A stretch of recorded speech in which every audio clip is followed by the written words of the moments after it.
আসসালামু আলাইকুম। আজকে আমরা DJI মিনি 4K ড্রোনের রেঞ্জ টেস্ট করব। এই টেস্টটি একমুখী হবে না, দ্বিপাক্ষিক।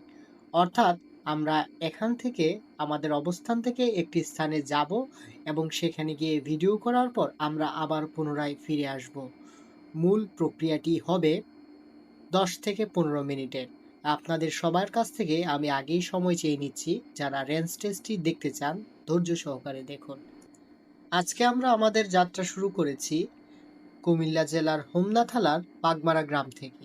আমরা বাগমারা থেকে প্রায় 2 কিলোমিটার দূরে হোমনা উপজেলারই দুলালপুর ইউনিয়নের আরও একটি গ্রাম জয়নগরে যাব। আমাদের গুগল ম্যাপ অনুসারে মোট দূরত্ব প্রায় 2 কিলোমিটার। বাগমারা থেকে আমরা বাহের কালমিনা গ্রাম পার হয়ে যাব তার পরের গ্রাম জয়নগরে। জয়নগরে গিয়ে আমরা অধ্যক্ষ আব্দুল মজিদ স্যারের বাগান বাড়িটি ভিডিও করে আবার পুনরায় ফিরে আসব। এই 2 কিলোমিটার যোগ করলে 4 কিলোমিটার মোট রাস্তা হবে এবং আমি সেখানে গিয়ে সেখানকার ভিডিও করব। এই হচ্ছে আমার মূল লক্ষ্য। আমি যে ড্রোনটি ব্যবহার করছি, প্রথমেই আমি বলে নিয়েছি ড্রোনটির মডেল মিনি 4K। এটি একটি মিনি সিরিজের ড্রোন এবং এটি অত্যন্ত সহজলভ্য। ওজনেও হালকা হওয়ার কারণে এই ড্রোনটির তেমন কোনো রেস্ট্রিকশন নেই। আপনি চাইলে খুব সহজেই যে কোনো স্থানে ড্রোনটি উড়াতে পারবেন। তবে উল্লেখ্য যে যে কোনো সরকারি স্থাপনা কিংবা রাষ্ট্রীয় জনগুরুত্বপূর্ণ স্থান যেখানে সিকিউরিটির ঝুঁকি রয়েছে, সেখানে ড্রোন না উড়ানোই ভালো।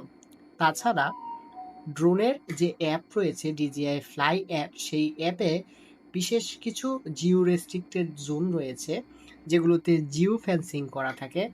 সেই এরিয়াগুলোতে ড্রোন না উড়িয়ে এড়িয়ে যাওয়াই সবচেয়ে বুদ্ধিমানের কাজ। তাছাড়া এয়ারপোর্টের আশেপাশে তো কখনোই ড্রোন উড়ানো উচিত নয়। আমরা ক্রমেই গ্রামীণ পরিবেশ দেখতে দেখতে এগিয়ে চলেছি আমাদের গন্তব্যের দিকে। ইতিমধ্যে আমরা পার করে এসেছি বাহের কালমিনা গ্রাম। বাহের কালমিনা গ্রামের নিচের যে রাস্তাটি রয়েছে, এই রাস্তাটি দিয়ে দুলালপুর পর্যন্ত যাওয়া যায়। বাহের কালমিনা বাজার থেকে এই রাস্তাটি ভিটি কালমিনা হয়ে দুলালপুর গিয়ে পড়েছে। আমরা ক্রমেই আমাদের লক্ষ্যস্থান ধীরে ধীরে আমাদের স্ক্রিনে দেখতে পাচ্ছি এবং ইতিমধ্যেই আমরা পার করে এসেছি প্রায় 1.6 কিলোমিটার রাস্তা। ড্রোনের ক্যামেরায় দৃশ্যমান হলেও আমাদের লক্ষ্যবস্তু আমাদের কাছ থেকে এখনো বেশ খানিকটা দূরে। ইতিমধ্যে একবার আমার রিমোটের সিগন্যাল কেটে গিয়েছিল, কিন্তু আপনারা যে ভিডিওটি দেখতে পাচ্ছেন সেটি ড্রোনের মেমোরি থেকে সরাসরি নেওয়া হয়েছে বিধায় আপনারা বুঝতে পারেননি কখন সিগন্যালটি কেটে গিয়েছিল। আপনারা ক্রমেই দেখতে পাচ্ছেন আমাদের যে উদ্দিষ্ট স্থান মজিদ স্যারের বাগান বাড়ি, সেটি আমাদের ক্যামেরায় স্পষ্ট হয়ে দেখা দিয়েছে। এই স্থানে যাওয়ার পর আমি অনুভব করলাম আমার ড্রোনটা বেশ অনেকটাই উপরে রয়েছে। তাই তো আমি ভালোভাবে ভিডিও করার জন্য ড্রোনটিকে আর একটু নিচে নামানোর চেষ্টা করলাম। নিচে নামানোর এক পর্যায়ে ড্রোনের সিগন্যাল আবার কেটে যায়। কেটে যাওয়ার পর আপনারা দেখতেই পাচ্ছেন ভিডিও কিন্তু অন্য স্থান থেকে শুরু হয়েছে। এবারে রেকর্ড বাটন আমি চাপতে ভুলে গিয়েছিলাম, সেজন্যই এমনটা হয়েছিল। অধ্যক্ষ আব্দুল মজিদ স্যার অত্র এলাকায় অত্যন্ত সুপরিচিত। সারা বাংলাদেশে তিনি পপি লাইব্রেরির জন্য সমান জনপ্রিয়। পপি লাইব্রেরি সারা বাংলাদেশে ইংলিশ এবং বাংলা গ্রামারের বইয়ের জন্য সবচেয়ে বেশি বিখ্যাত। তো যাক সে কথা, স্যার এই বাগান বাড়িটি করেছে আমাদের এলাকার মানুষের বিনোদনের জন্য। এখানে প্রতিদিন বিকেলবেলা প্রচুর লোক সমাগম হয়। মানুষ তার পরিবার নিয়ে এখানে ঘুরতে আসেন। এখানে গেটে প্রবেশ টিকেটের ব্যবস্থা রয়েছে।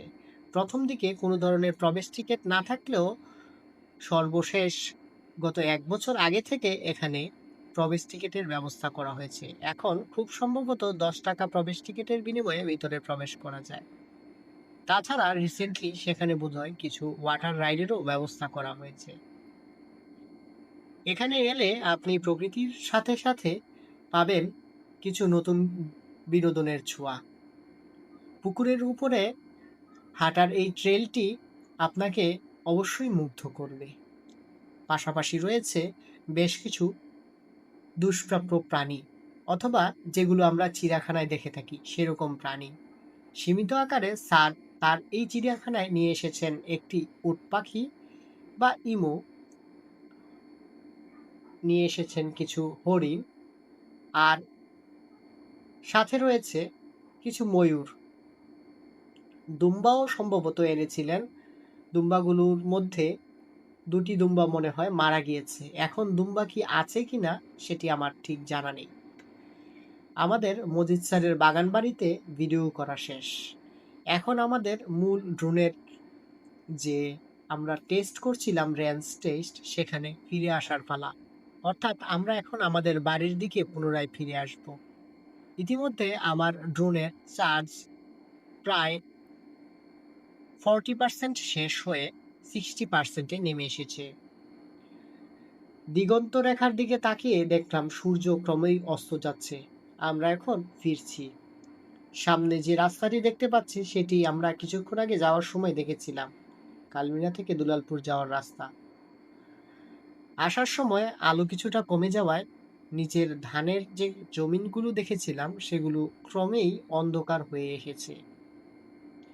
এখন আমার কিছুটা ভয় করছে, কারণ ড্রোনটাকে পাঠিয়েছি অনেক দূরে।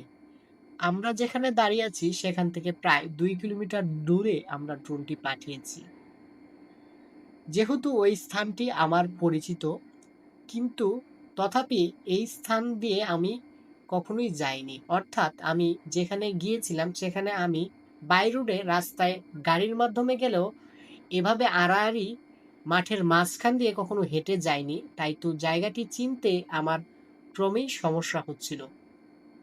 ভুলবশত আমি দিকও পরিবর্তন করে ফেলি। দিক পরিবর্তন করে আমি অনেকটা কালমিনা গ্রামের দিকে সরাসরি চলে যাই। যেতে যেতে আমি অনেকটা পাহের কালমিনা নুরুল ইসলাম উচ্চ বিদ্যালয়ের ওই দিকে পৌঁছে। সেই দিক পৌঁছার পর আমি বুঝতে পারি আমি আসলে ভুল দিকে যাচ্ছি। ক্রমেই আমি বাহের কালমিনা হয়ে মীর শিকারীর দিকে এগিয়ে যাচ্ছিলাম, কিন্তু আমার গন্তব্য ছিল বাগমারা গ্রাম। সেটা বুঝতে আমার বেশ অনেকটা সময় লেগে যায়, কিন্তু যখন বুঝতে পারি তখনও অনেক দেরি হয়নি, কারণ আমার ড্রোনে তখনও 40% চার্জ অবশিষ্ট রয়েছে। এখন আমি চারদিক ঘুরে দেখছি যে আমি আসলে কোথায় যাচ্ছি এবং আমার কোথায় যাওয়া উচিত। কালমিনা স্কুলের এই ভবনটি দেখেই আমার মনে পড়ে আমি আসলে ভুল দিকে যাচ্ছি। এটা বুঝতে আমার অনেক সময় লেগেছে। এই যে আমি পুনরায় কিন্তু স্কুলের ভবনটির দিকে ক্যামেরা ঘুরাই। ঘুরানোর পর আমি ক্রমেই বুঝতে পারি যে আমি বাম দিকে নয়, আমি ডান দিকে যাব।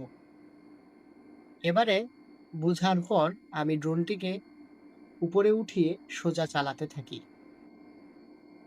অন্যদিকে পশ্চিম পাশে সূর্য ডুবো ডুবো অবস্থায়, বেলা ফুরিয়ে এসেছে।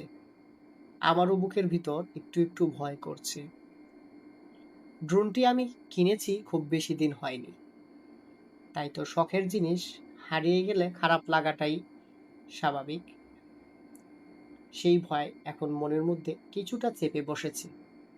তারপরেও সাহস করে ড্রোনের রিমোটটা চেপে ধরে রাখলাম সামনের দিকে। ড্রোনও ক্রমেই সামনের দিকে এগিয়ে চলেছে। এবারে ড্রোনের রিমোটের স্ক্রিনে দেখে কিছুটা আশ্বস্ত হলাম, কারণ ড্রোন আমার খুব কাছাকাছি 500 মিটার রেডিয়াসের মধ্যেই চলে এসেছে। তাই তো মনে কিছুটা স্বস্তির নিঃশ্বাস ফেললাম। ড্রোন এগিয়ে চলছে। আমিও দেখলাম আমার দাঁড়িয়ে থাকার স্থানটি থেকে খুব বেশি দূরে নয়। দাঁড়িয়ে থাকার স্থানটিও আমি ক্যামেরায় আস্তে আস্তে দেখতে পাচ্ছিলাম, এবং মনে মনে আশ্বস্ত হলাম যে ড্রোন আমার কাছে ফিরে আসবে।